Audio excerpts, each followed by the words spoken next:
आध्यात्मिक गुरु परोपकार के काम बिल गेट्स पर क्यों नहीं छोड़ देते और सिर्फ आध्यात्मिक शिक्षा देने पर ध्यान दें? लेकिन अगर गंभीरता से देखें तो सद्गुरु जी, क्या हम अपने लोगों को कहीं उलझा रहे हैं?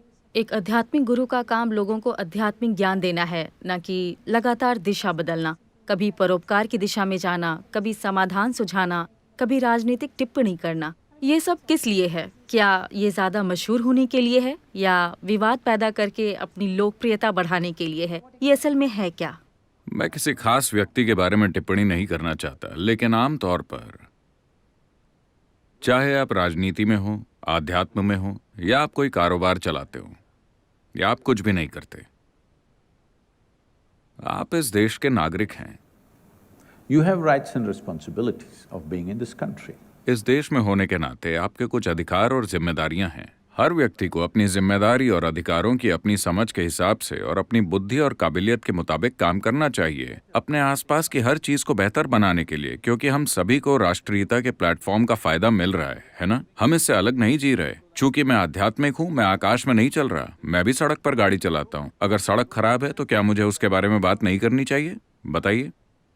अभी हम ट्रैफिक में 10 मिनट के लिए फंस गए थे। ये बहुत आसान है। सड़क पर ज्यादा गाड़ियां नहीं थी सड़क की चौड़ाई के लिए, लेकिन चूंकि हर कोई इतनी बेतरतीबी से गाड़ी चला रहा है, वहां सब गड़बड़ है। तो क्या मुझे इसके बारे में बात नहीं करनी चाहिए? क्योंकि ये मेरे आध्यात्मिक कार्य में भी अड़चन डाल रहा है, ये ट्रैफिक जैम। तो इसी तरह गांव में लोग कुपोषित हैं। क्या मुझे इसके बारे में बात नहीं करनी चाहिए? क्योंकि वो कुपोषित हैं, अगर उन्होंने ढंग से खाया भी नहीं है, क्या मैं उनसे आत्मज्ञान की बात करूं? ये भद्दा होगा, मैं वो नहीं करूंगा। जब कोई भूखा है तो मैं ये नहीं कहूंगा कि तुम्हें आत्मज्ञान पाना चाहिए, नहीं। मुझे लगता है कि पहले उसकी खाने की जरूरत पूरी करनी चाहिए। तो सवाल जीवन के बारे में है। आपने किस क्षेत्र में कार्य करना चुना है, सवाल इसका नहीं है। अगर आप जीवन को बेहतर बनाना चाहते हैं तो उसमें सारे पहलू शामिल हैं। कोई सीधा ही राजनीति में आना चाहता है, वो मैं नहीं करूंगा। इसलिए नहीं कि मुझे ये गलत लगता है, बल्कि इसलिए क्योंकि ये मेरी रुचि से मेल नहीं खाता। मेरा फोकस कहीं और है, मेरी काबिलियत कहीं और है, तो मैं उसी पर ध्यान देता हूं। लेकिन कोई चुनाव में खड़ा होना चाहता है, मान लीजिए कि भगवा कपड़े पहने कोई व्यक्ति चुनाव के लिए खड़ा होना चाहता है, वो उसका विशेष अधिकार है। भारत के नागरिक के रूप में उसके पास ये अधिकार है। मुझे नहीं लगता कि हमें इस बात को लेकर ज्यादा परेशान होना चाहिए।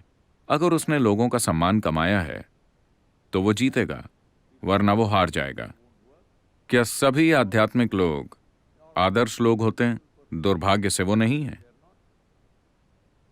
लेकिन ऐसी धारणा बना लेने की जरूरत नहीं है कि बिल गेट्स को करने दो।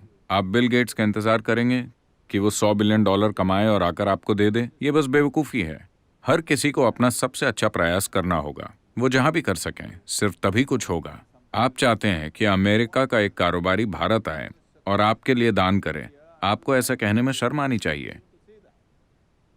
आप चाहे एक की मदद कर पाते हैं, या 10 या 100 या 10 लाख लोगों की, ये बस आपकी क्षमता का सवाल है। लेकिन हर किसी को वो करना चाहिए जिसकी समाज में जरूरत है ना?